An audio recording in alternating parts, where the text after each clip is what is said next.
again with another YouTube video. Today we are looking at something a little bit special on a bunch of things. So I don't know, about like a week ago I would say, I uploaded a video of an AR-15 styled lower receiver. And this video is where it comes all together and you guys finally get to see what I used it to build. So, what did I build? Well, in case you didn't read the title of the video, this is the M27 Infantry Automatic Rifle IAR. It is made by H&K, based off of their 416 and 417 platforms, and is pretty much the replacement for the squad automatic weapon in our military, the American military I should say. Oh, Jesus, I don't feel that well, so if you guys like hear me getting all stuffy and whatnot, you know why. So basically, it's supposed to replace the squad automatic weapons, because the squad automatic weapons are a little hard to deploy, they're a little hard to move around with, they're kind of big and bulky, so there was basically competition for an infantry automatic rifle, and H&K was the one that submitted this version, and a bunch of other companies submitted other versions of weapons, and H&K won out.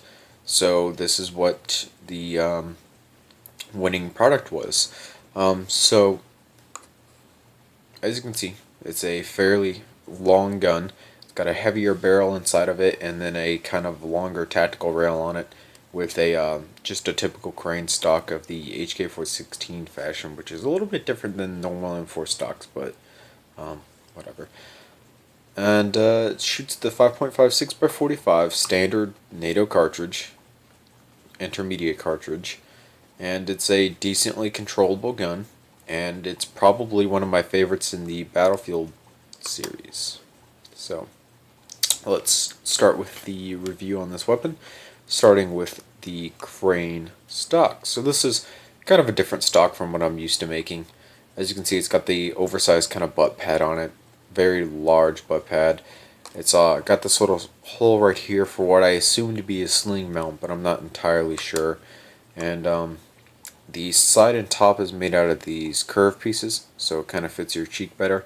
I wish this wasn't like this little ridge wasn't here, but unfortunately the way I built this, that has to be there, and I really don't want it to be, but it has to be. So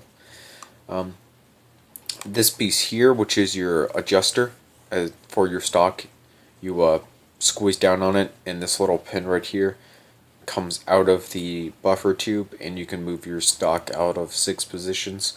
It is a working piece. If there was a rubber band in here like there should have been, this pin would move up into the buffer tube and it would lock in the position. So this would be one of the positions, but since there is no rubber band, obviously I can't move it, so it just has to kind of stay there like that. And then just on a normal little slope coming down into the end of the butt pad, and that's pretty much it. And then it comes off into your buffer tube, which is a part of your recoil assembly. But I'm not an HK416 expert. I don't know if they have a recoil assembly inside the buffer tube, or if it's just for the stock. Not really sure, but if you guys want to know, just go look it up, I guess. The charging handle, of course, very nice charging handle. Jesus. It's got the curved ends on it, and then you got pretty much enough room to put your fingers on it and cock it back. When you cock the charging handle, or charge the weapon, your shell ejection port moves backwards as if you're chambering around, just as all of my MOCs do. And on this side of the upper receiver, as you can see, you have your forward assist right here. This is your forward assist. A lot of people don't know what that is, but that's what it is. You push on it to fix what around in your chamber. Just go look it up. You'll understand if you read it. Just below that, you have your ambidextrous fire selector. Very nice fire selector, designed by me. Safe semi-auto fully automatic. I kind of wish there was a burst mode, but unfortunately there isn't.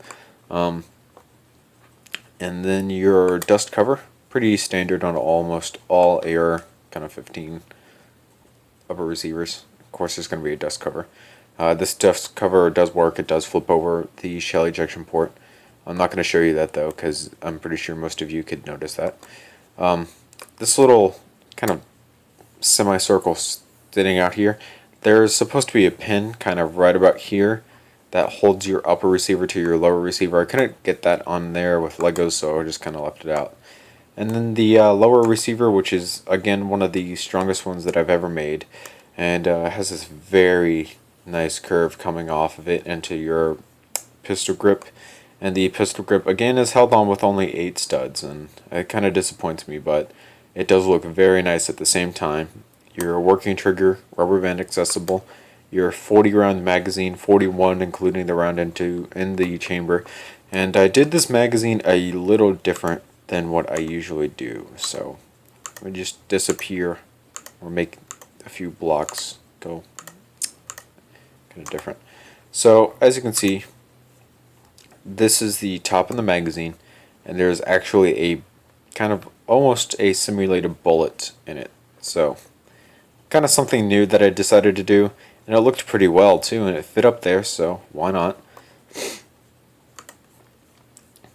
So 41 rounds of 5.56 by 45, which is actually kind of a small cartridge, but if you ever like hold one in real life, you'll see what I'm talking about, and you'll understand what I mean. Again, your ambidextrous fire selector, which does work, of course. I'll go ahead and show you that if I can click on the right piece. So semi-auto, fully auto. Switch over here, of course they're connected, so semi-auto, safe. We'll leave it on safe for now.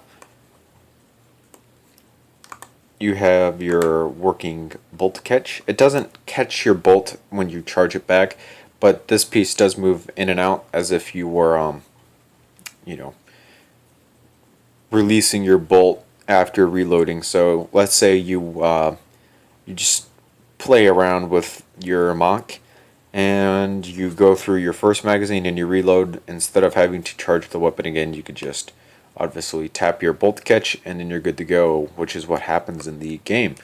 Which if you guys have ever played the game and you've been wondering why they slam on the side of the weapon like they do, like they're holding it and then all of a sudden they just kind of the side of the weapon, it's because they're tapping the bolt catch and it just releases the bolt, and that's the easier way of charging the weapon pretty much. Okay, so coming into the top of the upper receiver, as you can see, we have a kind of a different rail system from what I usually do. This one is only 3 studs wide, 3 studs instead of the 4, and that's just achieved like so, kind of pretty easy. And you have HK styled sights, so the back little notch with the circle, and then the front little post with the kind of ring around it.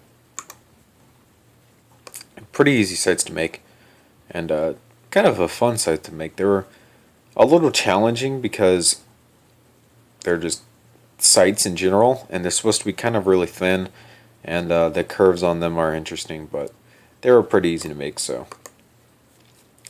into your handguard, you have your pretty standard handguard. It's got a 4-sided rail system. The one on top, of course, the one that we just went over. Your one on bottom, which is your foregrip and bipod. The weapon comes standard with a bipod, which it does in the game. And of course, we've switched it out for the foregrip attachment to keep the gun on target. And then you have your 2 side rail mounting systems for the laser and tack light or any other thing that you might want to add onto it. And then you have these black holes here, which represent the air vents, and then these silver studs here, which represent the screws. I just noticed them on that when I looked up a picture of the weapon, so I wanted to get those in there, you know, get it all kind of worked up so that it looks just like the real thing. Coming into your barrel, again, this is a heavier type barrel. If you ever look at the silhouette of the weapon, it kind of curves down and comes out here and then comes out into the barrel itself. And it's a pretty standard barrel. It's just 4-sided, of course, with the bottom like so. And then we have the muzzle brake attachment on this one to keep recoil down, as you can see. It's got these slits in it for the muzzle brake. and then you have kind of like just a simulated opening here where the bullet would come out, but it's not like entirely big, but it's there, so bear with me. It's kind of hard to do a lot in such a small place. And then you have your M27 IAR, infantry automatic rifle, 5.56 by 45, pretty standard round to get. And a lot of you are probably questioning, you know, Battlefield 3 is, you'll see the M27 IAR in Battlefield 3, but you also see it in Call of Duty Ghost. In Call of Duty Ghost, it has a 100 round beta mag. I believe it's a beta mag, or it might be a C mag. C mag, beta mag, not sure. We'll just call it a beta mag. Call of Duty Ghost, it has a beta mag, and one of the people who commented on the lower receiver asked if it was the MR28 from Call of Duty Ghost, and the hint I gave him was that it was from Call of Duty Ghost, that a weapon inside Call of Duty Ghost was it. And so you do see it in Call of Duty Ghost. It is a light machine gun in that series, and from what I understand, it's a very effective light machine gun in that series, but I don't play that series because Battlefield is better. Battlefield is better in some aspects, but, you know, a lot of people just kind of can't afford it, or they don't want to get it. Whatever your preference, we're not going to get into that argument. But this is the M27 IAR as seen in Battlefield 3. And you could also say it's from Call of Duty Ghost, except this one doesn't have the same colored furniture, and this one has a different magazine. And I believe you can get the foregrip and muzzle brake attachment in Call of Duty Ghost, though. So, yeah, that's pretty much it, though. So we'll see you guys later. Thanks for watching. Remember to comment, rate, and subscribe for more videos like this one. Hope you guys enjoyed this video. If not, well, I'm sorry. Just don't watch my videos anymore then.